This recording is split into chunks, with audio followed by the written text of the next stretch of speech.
Hello, once again. We're still talking about how to heal relationships, and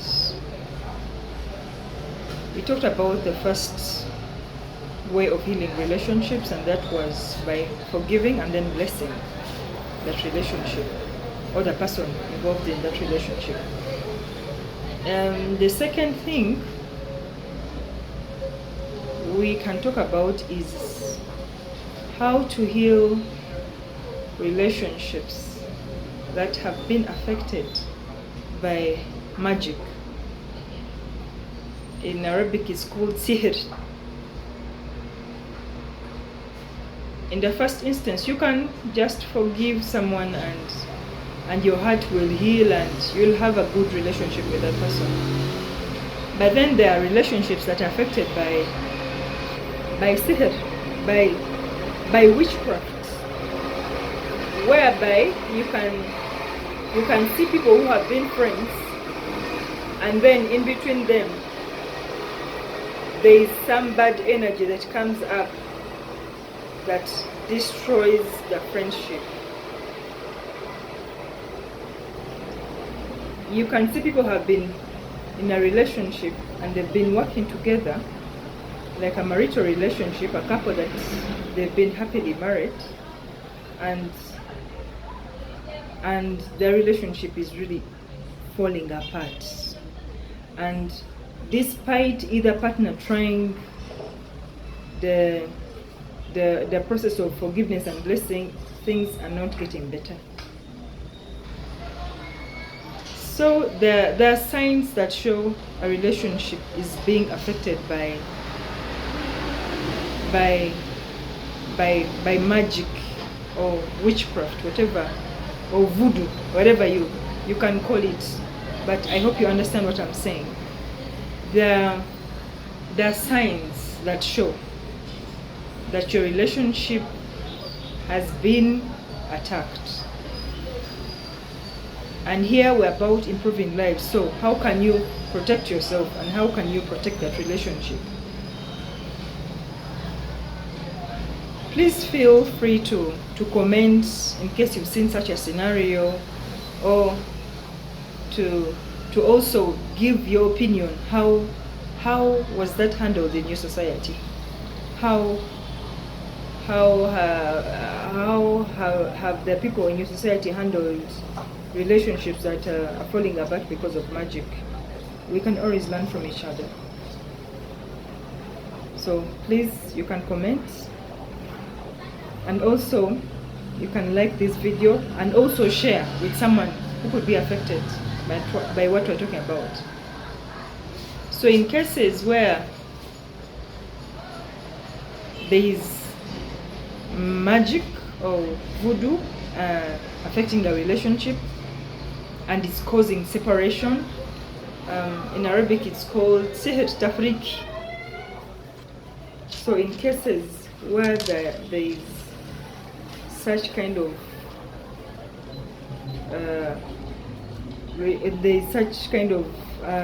situation, this is what you can do. Now, for the Muslims, we have been given the Quran, and the Quran is medicine, is a healer. You use the different verses in the Quran to treat different sicknesses. So now, in case of a sickness that there is a separation between family members, there is separation between a husband and his wife, there is separation between family members, and it could be father and children, or husband and wife. It could be friends whose relationship was going so well that others started feeling envy for them and they want to separate them. So in such cases where there is envy, the people involved in that relationship are hurt. And there is also what they call the evil eye. Someone just looks at you and hurts you in the spiritual sense. It can even be a simple thing like someone looking at you and saying you're beautiful, and then the next day you have a rash over your face. It can be someone's complimenting that, "Whoa, you have a nice clothes," and then as you're ironing, you burn that cloth. It's about the evil eye, and we are told that the evil eye is indeed there. So don't be ignorant and you reject that those things are not there. If you're ignorant, you're going to fall culprit and you won't know what is happening to you, and you wouldn't even know what to do. Someone could look at your business and say, "Oh, your business is moving on very well," but then from their heart it's bad energy and they affect your business. It stops moving the way it was moving well, and you start seeing complications in customers and what. So how do we heal? I'll give a number of solutions.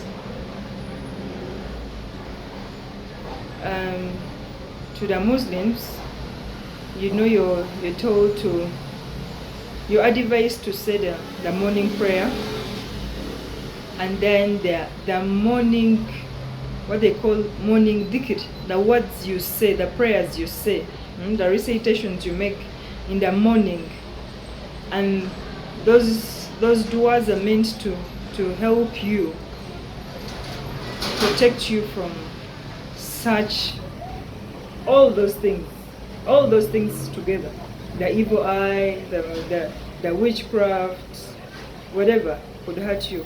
So the morning dhikr, if you don't have a book that has those du'as, please look for it. It will help you so much. It will save you. It will save you a fortune, because once you get affected by these sicknesses, you will have to spend a lot to heal yourself, because sometimes you don't know what to do, and you have to consult, and consultation is very expensive to heal someone who has been affected by jinn, by evil eye. So it's better you prevent before you're affected by such things. So there are different books that have those morning prayers. Please don't be lazy. Buy that book and start reading those recitations. I can give an example of one I know by in my head, that says, "A'udhu bi kalimati llahi tammat min sharri ma halak." You're meant to recite that 3 times in the morning and also in the evening. So those recitations are meant to be said in the morning and in the evening, because that is when, in the morning time and the evening time, that's when a lot of energy is moving. A lot of energy is moving, good and bad. A lot of energy is moving, is shifting sides, so you could easily be affected by such energy. So you're given those recitations so that you can protect yourself. And please, if you didn't know about them, please consult your leaders at the masjid. Consult where you can have Islamic bookshops. Please get that book and recite those protective prayers. I was giving an example of "A'udhu bi kalimati llahi tammat min sharri ma halak," and the interpretation of that is, oh my Creator, oh Allah, please protect me from the evilness of the things you have created. Please protect me from the bad that could come from anything that you have created. So even the others that are like that, they're about you're invoking your creator to please protect you from whatever bad could come from his creation. So that is one of them. If you know Arabic and you don't know that dua, please you can you can slow down the video and try to learn it. But also maybe I'll write it down in the comments so that you can it's one example that you can use, that God protects you from such things. So there is that book. Please look for it and learn those prayers that are there. And even the people of other faiths, there are morning prayers everywhere. There are morning prayers. There are morning prayers. Even if you know the kind that prays, please command your morning.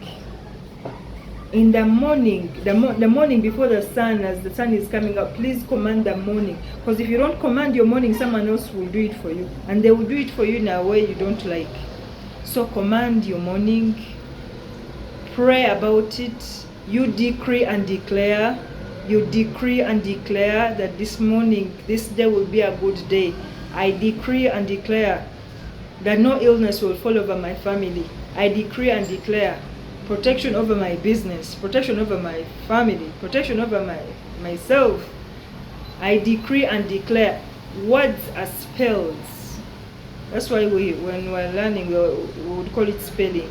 When you say something, you're spelling it into the ether. So when a spell has power. So please, in the morning, wake up, open your window, and speak to this day, speak to that day. In the morning, you command, you change the powers that are moving. You command.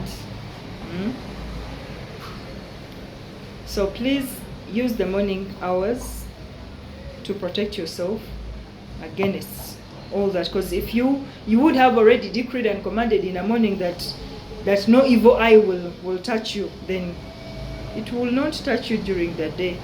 Someone looks at you, you will be protected. Also, there are some ayats in the Quran.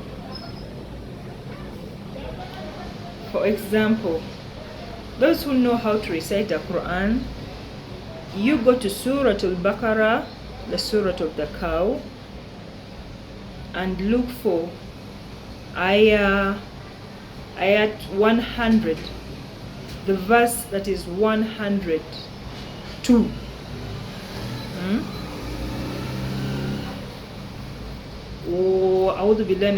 The one that is like what تبعوا ما تجد الشياطين على ملك سليمان.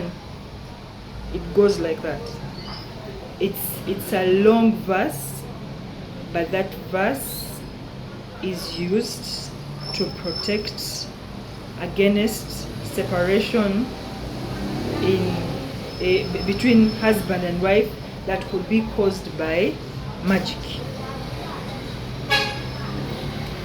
It is one ayah that talks about how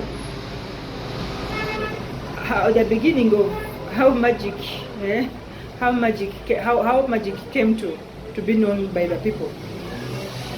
The two angels that came to teach people to differentiate magic, and then the people learned how to do magic.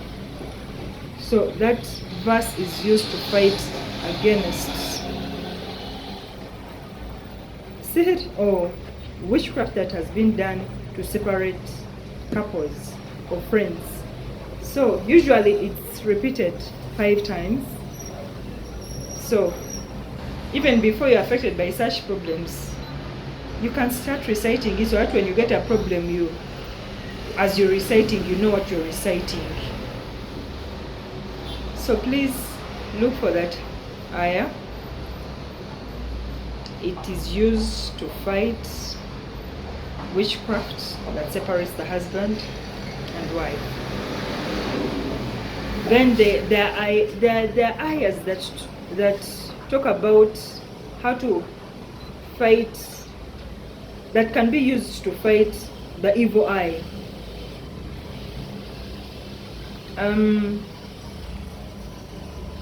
There is still Surah Al-Baqarah. I think it's the 20th ayah. The 20th ayah. It's 19 to 20. It talks about the eye. So by consequently reciting that, you're breaking the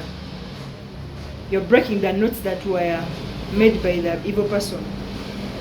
So there are different ayahs that can be used.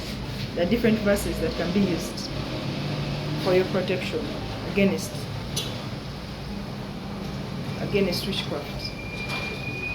So please look for those things, or look for the people who know those things so that they can teach you. I'm just giving you a hint that this thing is there so that you don't sit on yourself and think you're helpless. But once you get the awareness that you can heal yourself, then go find out which verses can be used in healing so that you can use them to heal yourself. And for the people who don't know that book, there are people who recite the Bible. The protective psalms. There are protective psalms, like protective Psalm 91. I know some of those things because I've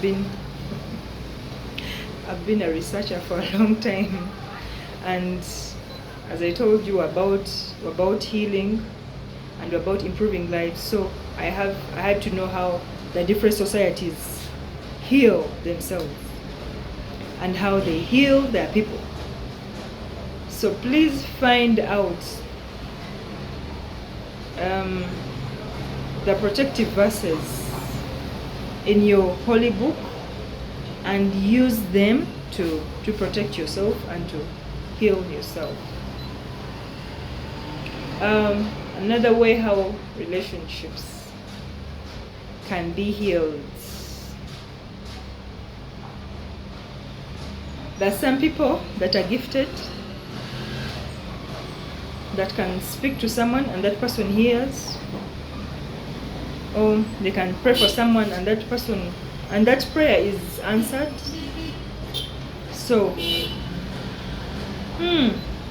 you know those people in your societies, you can consult them so that you're not affected by something for a long time when you don't know what to do.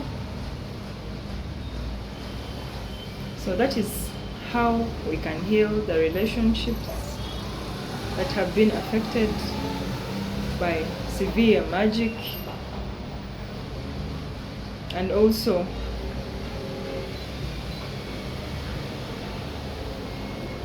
witchcraft and magic, voodoo, all those things. So please try to learn. Those who are still young, please try to learn these things before you get affected by them. Those who have already been affected, please consult those you think know, because these things can be so dangerous that they affect your life. They can cause you sickness. When you're not sick, you can go to hospital and they check and you're not sick, but then you're feeling pain somewhere, you're feeling strange headache, you're feeling strange stomach pain.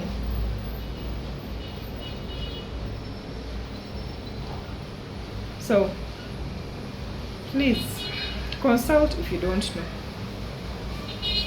and you will be helped and you will be you'll be healed.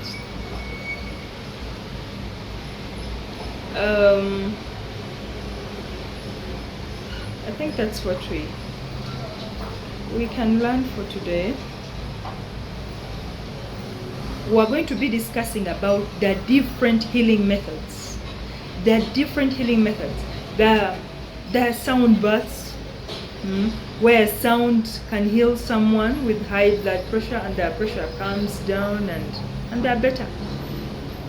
The sound of rain, the sound of waterfalls, all those have healing power in them. So the sounds that are healing sounds, like 432 hertz, there are sounds that are healing sounds. So you can research about those things, and in case you're affected by something, you can know how to heal yourself. It's been great speaking to you. Thank you for listening to me. I hope you picked the wisdom that comes with this message and you use it to help yourself and your loved ones. Please like and share this video with others so the message can move. I hope to see you soon. Thank you. Welcome to Nankanja Foundation.